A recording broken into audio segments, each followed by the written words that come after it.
What's good, Renegade Nation? Before we begin the video, I'd like to give a big shout out to our most recent Patreon supporters, Ryan Towers, Ryan, Noldaru, Shoko, Paid Bill, and Nick Sanchez. Thank you all so much for your support, and if you want to support us on Patreon, feel free to click the link below in the description to find out more. Thanks again.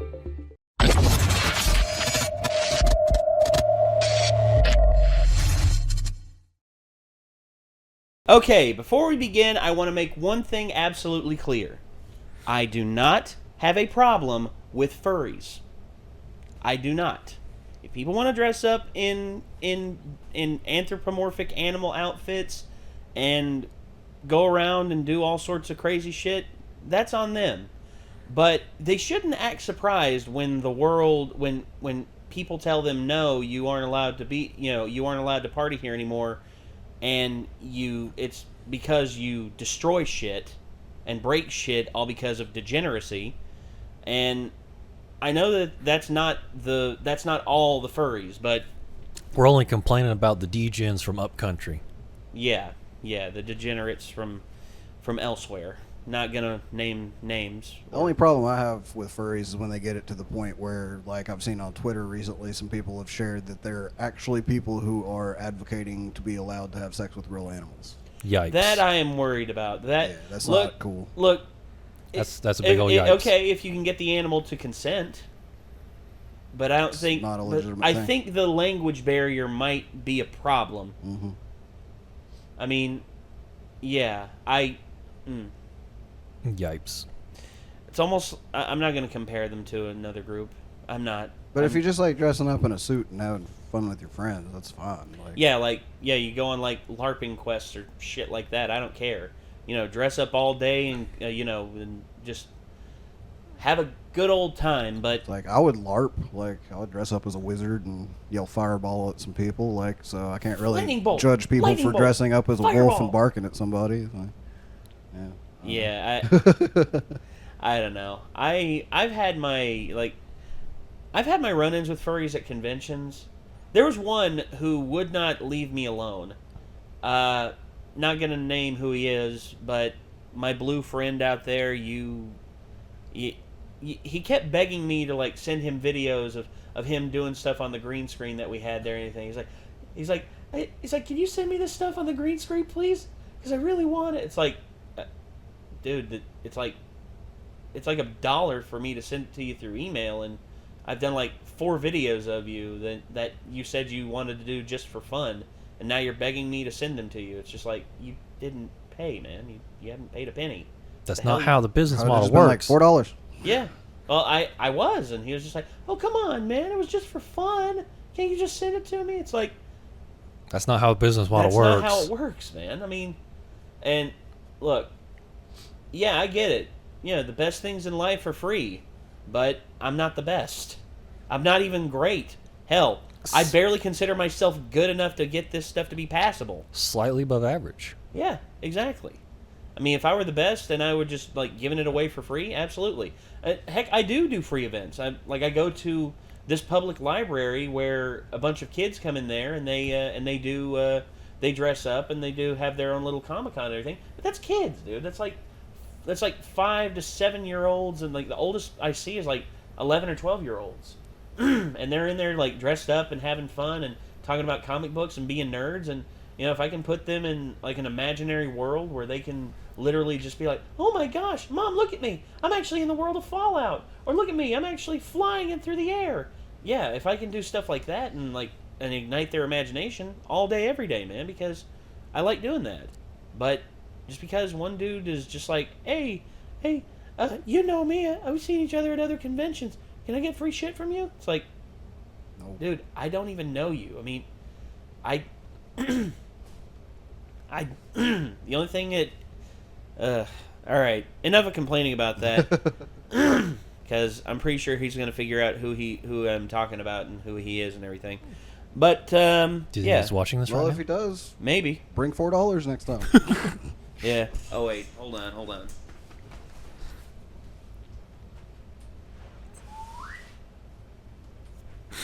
Wait, that's the pillow, of course. Ah. Wondering what that was.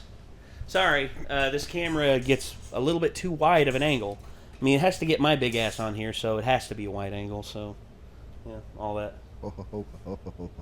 Funny. Yeah, I know. Yeah, self-deprecating fat joke. Trust me, Internet, you cannot be a worse critic already on me than I already am on myself. All right, well, let's get the video up on screen. This is Internet Historian, Not now, Mom. The Internet Historian, the failure of RainFurrest. Here we go. RainFurrest. Where are we? RainFurrest. Where are we? RainFurrest. Yep. In September 2015, a group of furries came together with a brilliant idea. RainFurrest. A convention for and by furries. Jesus. This is their story. I'm just bringing it all the dirty laundry here, so you guys are lucky, and I'm probably going to ask you to not post that video, Mr. RainFurrest is the reverse of DashCon. Where DashCon was a disaster caused by its organizers, RainFurrest was a disaster caused by its attendees. I am absolutely sure there is no truth to the rumor that RainFurrest is under an evil curse. I am... And with that, it is my pleasure to officially declare RainFurrest 2015 open. It all started with a talent contest. That winner came.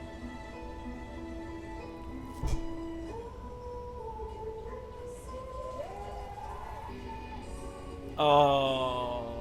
Wait, is that a... That's a dude. But as the night went on, some started to get absolutely trashed. Actually, you don't know that. It's just someone with a penis.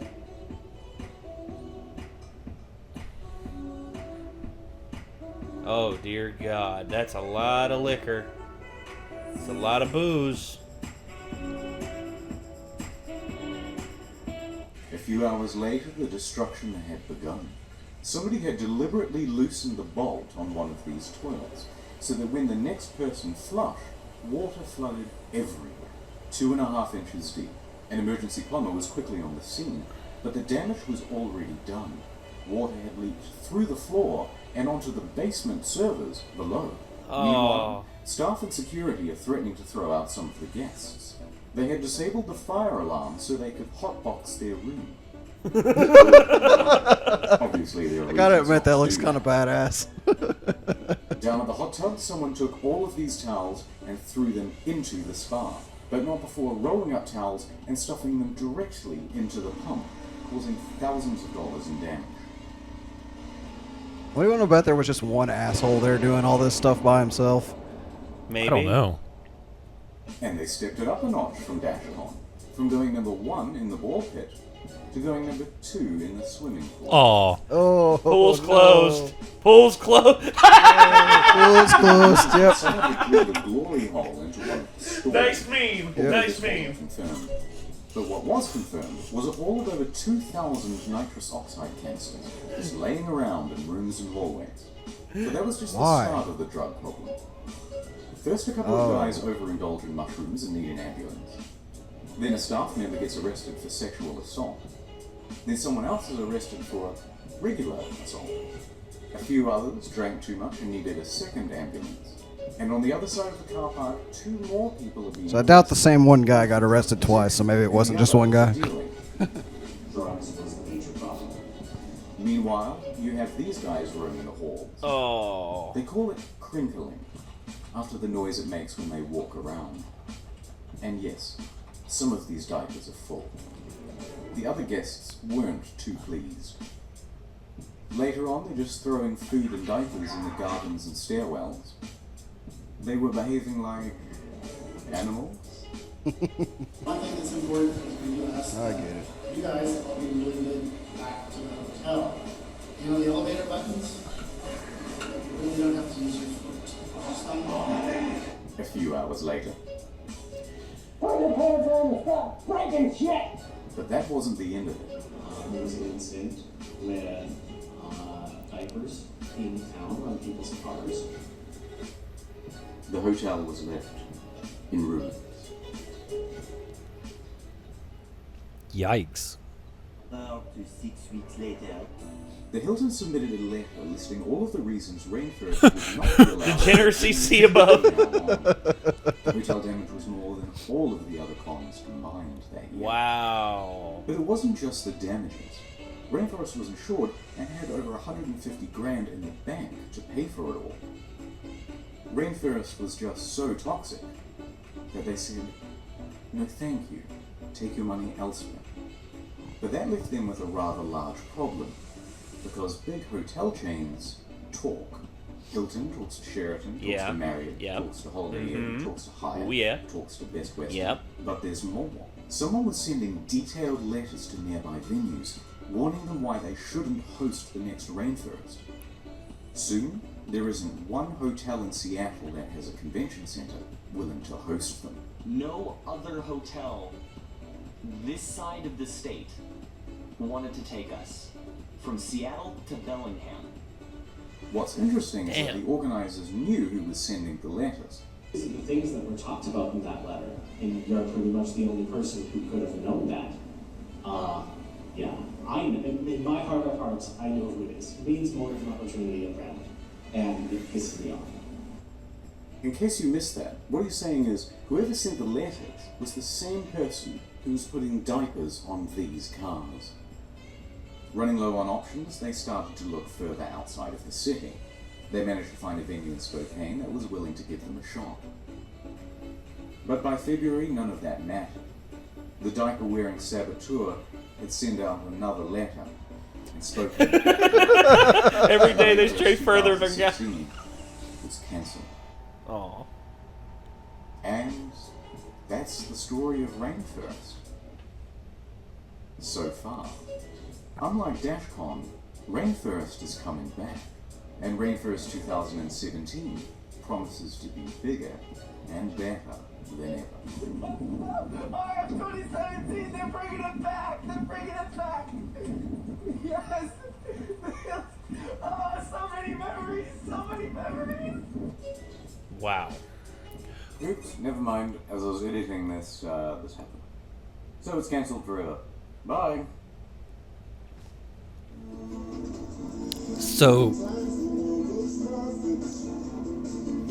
clearly there was an anti-furry saboteur. Probably, yeah. But there were also a ton of people going to jail for drugs, so they must have been pretty wild.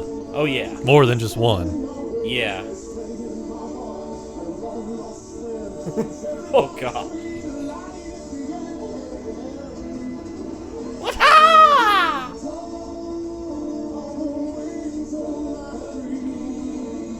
America.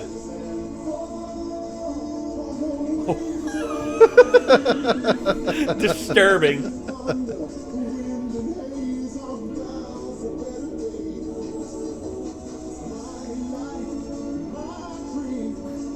So are these the actual patrons, or are these just random furry pictures I think posed maybe he's doing this as a joke. That might be actual patrons. A couple months ago, I made a video called Balloon Boy, The Untold Story. Soon after, Richard Heaney got in touch. Here it is, right? For a follow-up to this story, check out my second channel, Incognito Mode. Didn't know he had a second channel. Yeah, on there he does more investigative stuff and also like a podcast, I think. Oh, cool. With the Mrs. Internet Historian. I think, yeah, I'm not 100% sure on that. I'll have to look into that one. Yeah, I definitely get that vibe. I think they had some saboteurs. Yes, they probably did. To be shut down because they don't like furries. I mean, yeah, the guy spreading the diapers around, but then like some of those guys were obviously just into the diaper fetish and just wearing it like a badge of honor, which is kind of weird. The nitrous oxide canisters, the drugs, the mushrooms, the drinking, the destruction of the pool area. Yeah. The destruction of the bathrooms and the servers downstairs. I mean... Well, the saboteur could have done the diapers on the cars, the bathroom, and the pool stuff. Probably. I mean, I've been to tons of conventions, and fan bases can be toxic, but they never act like that. But then, I mean, you had a ton of people, like, you know, the alcohol poisoning and, like, drugs and stuff. That was a bunch of different people, so it probably got pretty rowdy. Well, for me, dude, I like you talked about, Nick. There are toxic fan bases out there. I mean, a lot of people talk about the Rick and Morty fan base being toxic. They went to McDonald's and yelled about sauce.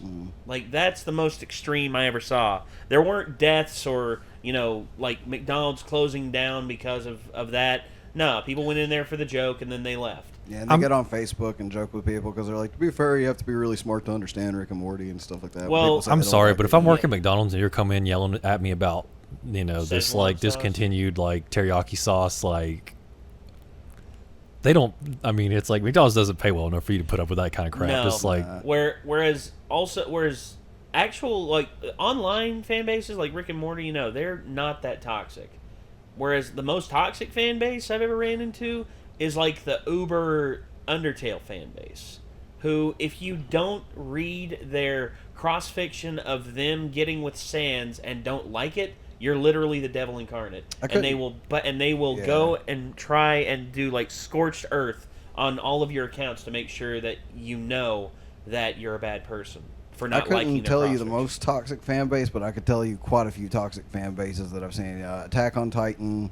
Oh, AOT's got Homestuck, definitely. Yeah, Homestuck has a few bad.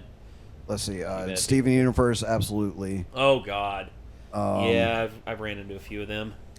But the thing is there are plenty of cool people that I've met in all of these fan bases. Yeah. So it's never an entire group, usually, that is a fan of something like that's going to be an asshole. It's always certain people ruining everybody's fun. Basically, they ruin the fun of people outside the fan base because you have to put up with that bullshit, and then they ruin the fun for people in the fan base because they get grouped in with them, and it's like, dude, what are you doing? Yeah. I've learned to differentiate over the years. I mean, I don't judge everyone as like a big homogenous group like everyone does nowadays. Everyone does that nowadays, and it annoys the hell out of me. I mean, if you can't differentiate between one person and another, and then what the hell, man? Because it's not like, okay, for instance, Micah and I agree on a lot of things, but there's also stuff that we disagree on. Just because we agree on a lot of things doesn't always mean that, we deserve to be grouped together and you should judge me and Micah as the exact same person. Yeah. That's not fair. Well, it's like somebody literally said, I was your yes man because I always agree with everything you said. Oh, hell no, dude. Straight up moments where we, like, argue about stuff. Well, dude, for instance, I know I know something exactly that will make you, like, disagree with me 100%. You know what that is? What's that? Outlaw Star and Firefly. Hey, fuck you, man. I know, right? Exactly, you see? And we don't agree on everything, guys. There's a lot of stuff we do agree on, but overall, I mean, we're individuals. You should judge the world as individuals. You should never do, like, the generalizations. I mean, I've talked about this in the past. Generalizations are the exact reason why people fight. Overgeneralization. I typed a comment recently on a certain video that was like, hey, generalizations are stupid. Yeah, exactly. But people don't get that because people love to generalize because it's easier to generalize. Instead of having to get to know everything personally about somebody, it can be exhausting. Don't get me wrong. I mean, learning the personal stuff of everyone that I know. I mean, I know that people like their privacy, and if they don't want me to know certain stuff about them, I respect that. I respect their boundaries. That's just like I had a friend who was a closet. He was a okay. A closet furry? No. He was a closet anime fan, and he did not want everyone to know that he liked anime because he had this visage that he had this appeal to him that he was a man's man. Thought it would be labeled a weeb and stuff. If yeah, he didn't want to be labeled. And when I found this out, I'm like, wait a second, dude, you like? Are you serious? You like that? You like anime? And he's like, yeah, just don't fucking like get on a loudspeaker about it, man. And I'm like, holy shit, dude, this is awesome. I can't believe you actually like anime, dude. Okay, have you seen? And like I list off some anime. I list off like what was it at the time? I was like Outlaw Star. He's like, yeah, I watched it all. I was like Tenchi Muyo. I'm like, yeah. And then I'm just like, holy shit, dude, you're a freaking weeb. And I'm like, oh wait, what about movies? You ever seen Princess Mononoke? He's like, come on, man, I've seen all of Miyazaki's films. I'm like, holy crap. And it's stuff you learn about people, and it's whenever you find stuff out, it can be a revelation, but at the same time, people like their privacy, and I respect people's privacy. Yeah, I've always just been kind of like, I like what I like. If you're gonna make fun of me for it, you're a dick. Fuck off somewhere. Yeah, the same thing, and that's why I don't judge all furries. I mean, there's furries I've met who've been like absolutely some of the nicest people. I have a few friends that are furries. I didn't know they were when I started being friends with them, but they. I mean, do what you like. Afterwards, I'm not going to stop being friends with them. Do as you want. You know, like fursuits freak me the crap out. They're a little off-putting. But I mean, it's like, hey, like there's something uncanny valley I think about. There's something. It is not a violation of property rights. You know, doesn't violate the non-aggression principle. So wear it out. I'm not going to join you. As you can tell, Mike is a libertarian, which kind of freaks me out. Which, hey, in all fairness, me out. I agree with Mike on a lot. But you know what? I mean, you know, I'm probably going to be fighting alongside of him in the Great Boogaloo Hong Kong. So, you know, because I saw some apparently armed furries don't get bashed because there are several with guns. So. Oh yeah, that one with the shotgun with the American flag behind him. I'm just like, that is the most patriotic furry I've ever seen. No, not him. The other one with the AR-15. AR? He's probably more my speed. Well, true. Or maybe it was a woman. I don't know. I just assumed things. Yeah, no judgment here. Man or woman. Until your dingling pops out during your Evanescence solo, I'm not going to assume anything. How can you see into my drawers? But as I said, in 2019, you still can't assume anything based off that either, apparently. So. Well. Apparently. Not allowed to. Well, yeah, whatever. I mean, people can say whatever they want, man. I mean, you know, if they're helping me string up politicians, you can be whatever you want. Oh yeah. Well, yeah. You told us your dream, Micah. Your dream is. Well, I mean, it's just it's the, you know, it's not necessarily my dream, but it's just the world that could encapsulates that, you know. Yeah, Micah guarding his marijuana crops with his minigun auto turrets. Who lives next door neighbor, or actually your next door neighbors, who are a lesbian transgender couple that are right. Well, because you have to like cover everything that has ever like offended anybody, where it's like, you know, yeah, but it's like none of that's actually a property rights issue. So wear it out, man. Yeah, or woman or whatever. Wear it out, dude. Wear it out. Non-Euclidean massive tentacles. They dudes. God. All right. Well, this was a fun video. I mean, good memes in this. Internet Historian. This was the failure of RainFurrest by Internet Historian. If you want to see the original video, there's a link in the description right down below Micah's feet and Nick's feet as well. If you want to check out our channel, the subscribe button's down there as well. And if you want to see more Internet Historian, I mean, the guy's got over 1 million subs and is a very, very funny guy. Very, very funny. And, very informative, too. Yes, very, very You will learn things that you did not know about. Oh, yes. Absolutely. So, again, ladies and gentlemen, thank you so much for tuning in. And until next time, I'm Nate. Micah. I'm Nick. And we will see you all in the next one. Peace out.